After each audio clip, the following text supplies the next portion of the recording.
हाबिल को जन्म दिया। दोनों भाई कायन और हाबिल दो भाई थे। आगे देखो, ये देखो कैन ने हाबिल की हत्या करता है। पहली संतान ने ये जुल्म शुरू कर दिया है परमात्मा। पहली संतान जहाँ से आदम जी का जीवन शुरू होता, दो बेटे हुए। तब कैन ने अपने भाई हाबिल से पूछा कहाँ कहा, और जब वे मैदान में थे तब कैन ने अपने भाई हाबिल पर चढ़कर उसे घात किया। अपने भाई को मार डाला। बड़े भाई ने छोटे भाई की मृत्यु कर दी। किस बात पर कर दी ये मैं वर्बली बताता, इसमें लिखा है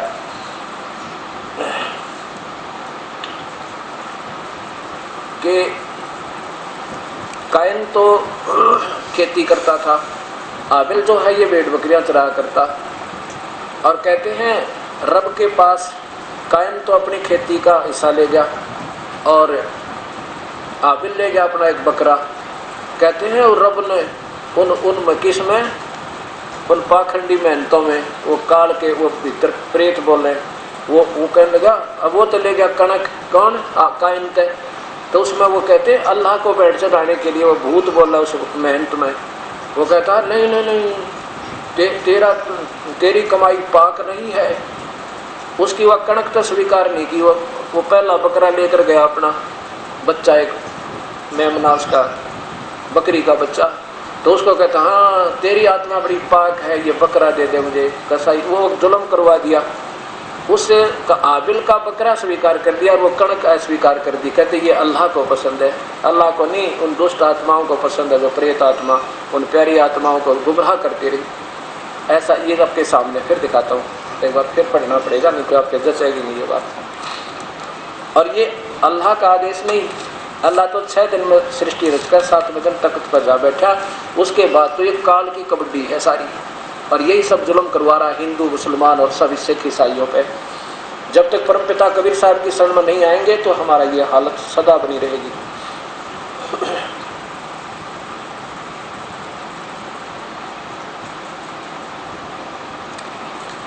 यहाँ देखिएगा, ये वही पवित्र बाइबल, एक बार फिर पढ़िए पूरा, नीचे आइए।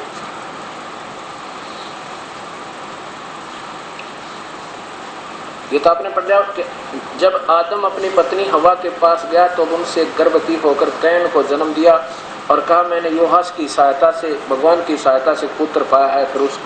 फिर उसके भाई हाबिल को जन्म दिया। हाबिल तो भेड़ बकरियां चराहा बना, परंतु कैन भूमि की खेती करने वाला किसान बना। कुछ दिनों के पश्चात कैन योहा के पास उस मेहनत में बड़े भूत के पास है, योहा के पास भूमि की उपज से कुछ भेंट ले आया।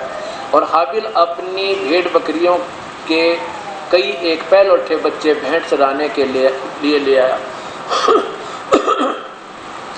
उनकी चर्बी भेंट चढ़ाई और तरेगी।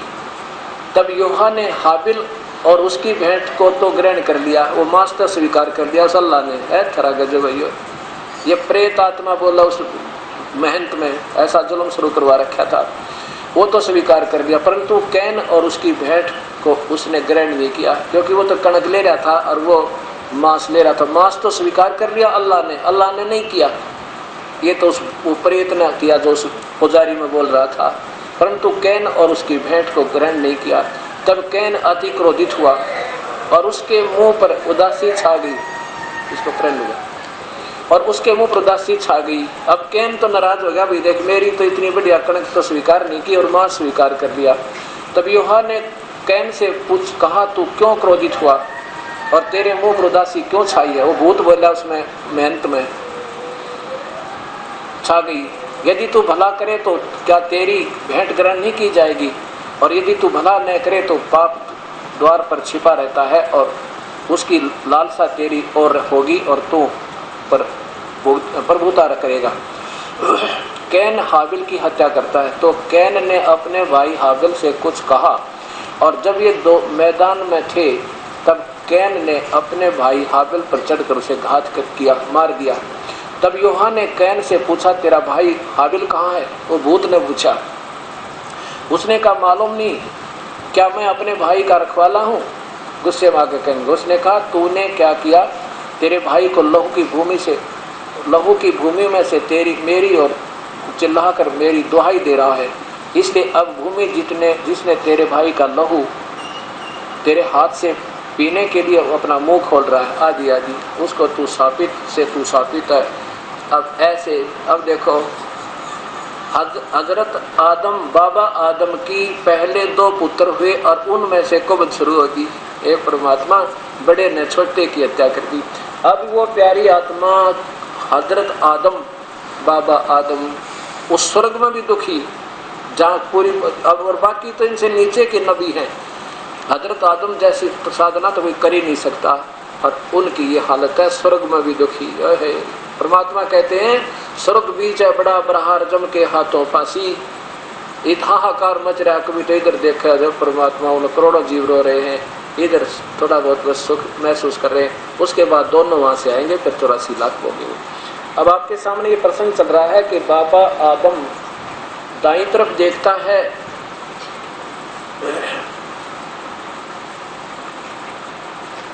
दाईं तरफ देखता है तो खुश हो जाता है, और बाईं तरफ देख के तो रो रहा है। उन जालिमों के जुल्म देख के, अपनी ही संतान के, जब ऐसे महापुरुष की संतान भी से जुल्म करेगी तो आम बता कैसे कंट्रोल होगा, जब तक पूर्ण परमात्मा परम पिता कबीर परमेश्वर की शरण नहीं मिलेगी। यह जबरील ने बताया कि इंसानों के बाप हजरत आदम हैं, उनका हाल यह था कि दाईं ओर देखते तो खिल उठते, हंसने लगते, और बाईं ओर देखते तो मारे गम के आंसू भर लेते, क्योंकि दाईं ओर उनके नेक संतान औलाद के कर्म थे, और बाईं ओर बाद के नहीं, उसके समय जुल्म हो गया था, आँखें के सामने शुरू हो गई थी बदकर्म करने, क्योंकि परम पिता के बिना ये पाप कर्म कट नहीं सकते। हजरत आदम अलैहि ने आपको देखा और उससे बोले, फिर उसे पूछा, जबरील से पूछा, ये कौन है जो मुझे आशीर्वाद दे रहा है, तुम्हारा आना मुबारक है नेक नबी। हजरत आदम कह रहे हजरत मोहम्मद को कि तेरा आना नेक है बेटा, ए नेक बेटे। आप सल्लल्लाहु अलैहि वसल्लम ने पूछा, जबरील ये कौन है? जबरील ने जवाब दिया कि ये आदम हैं, सारे इंसान के बाप। आगे देखो ये परमात्मा, फिर कहाँ चले, तुम्हारा आना। उसके बाद जबरील आप दूसरे आकाश पर ले गए, फिर तीसरे फरिश्ते आगे बढ़ते गए। आप सल्लल्लाहु अलैहि वसल्लम नबी के पास थे, पास से गुजरे, मनमोहक शब्द कानों से गूंजते हैं, तुम्हारा आना मुबारक है ए नेक नबी, ए नेक भाई। इस तरह आप 7वें आकाश पर पहुंच गए। वहाँ हजरत इब्राहिम मिले, देखते ही बोले, तुम्हारा आना मुबारक है नेक नबी, ए नेक बेटे। आप आगे बढ़े और बढ़ते ही गए, रास्ते में सौंदर्य रूप भी देखे, प्रकोप के दृश्य भी, हजारों फरिश्ते भी नजर आए, सजदे पड़े हुए रब का गुणगान कर रहे थे। बढ़ते बढ़ते आप अल्लाह सिंहासन के करीब पहुंच गए। सिंहासन तो देखा नहीं, सिंहासन देखा नहीं, आगे पर्दा लगा हुआ था। ये काल ऐसे चाल चला, यहीं पर इस ब्रह्मांड में इसने एक ऐसा कर रखा स्थान जहाँ पर ये किसी से पर्दे के पीछे बात करता है। अल्लाह के सिंहासन के करीब पहुंच गई। वहाँ आप चलन पर आप और उम्मत पर 50 नमाजें फर्ज हुई। आकाशवाणी कर दी, 50 नमाज किया करो। काल में भीतर अंदर पर्दे के अंदर थे आप। वहाँ आप सल्लल्लाहु पर और आप की उम्मत पर 50 नमाजें फर्ज हुई। वापस हुए तो हजरत मूसा मिले रास्ते में, पास से गुजर हुआ। कहिए क्या फर्ज हुआ उम्मत पर? उन्होंने देखते ही पूछा, किसने? मूसा ने पूछा कि क्या हुक्म है अल्लाह का? आपने नबी मोहम्मद ने कहा कि 50 नमाजें। मूसा जी बोले, लौट कर जाइए, रब से कमी करने की दरखास्त कीजिए, तो घनी नमाज होगी, कुछ कम करवाइए। फिर वापस गए तो फिर क्या किया? तो फिर जाइए और उन्हें क्या वापस हजरत मूसा वापस गए और कमी करने की दरखास्त की। अल्लाह ने आधी नमाज कम कर दी, 25 कर दी। फिर मूसा जी के पास आए तो मुलाकात हुई, उन्होंने सुना तो फरमाया कि फिर जाइए। मूसा जी बोले फिर वापस जाइए, फिर कम करने की दरखास्त कीजिए, इतनी नमाजें भी उम्मत पर कठिन होंगी। आप फिर लौट गए अल्लाह के तख्त के पास, यानी पर्दे के पीछे बोले, वो कमी का अनुरोध किया। अल्लाह ने दरखास्त कबूल कर ली और कुछ नमाज फिर कम कर दी। वापस फिर मूसा अलैहि को बताया तो उन्होंने आपसे फिर कहा कि फिर जाइए और कमी की फिर गुजारिश कीजिए। आप सल्लल्लाहु फिर फरिश्ते आप फिर तशरीफ़ ले गए। अल्लाह ने इस बार 5 नमाजें कर दी और फरमाया ये 5 नमाज हैं, लेकिन सवाब इन 50 का ही है, मेरे फैसले बदला नहीं करते, वापस जाइए। अब देखो, इस बात को ध्यानपूर्वक और विशेष विचार से सोचना होगा।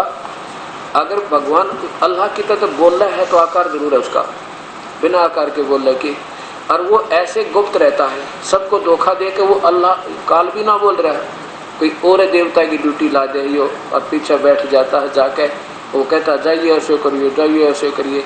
अब ये भोली आत्मा ने ये सोच लिया कि हमने जो आज मिला है वो परम पिता का सच्चा मार्ग मिल गया।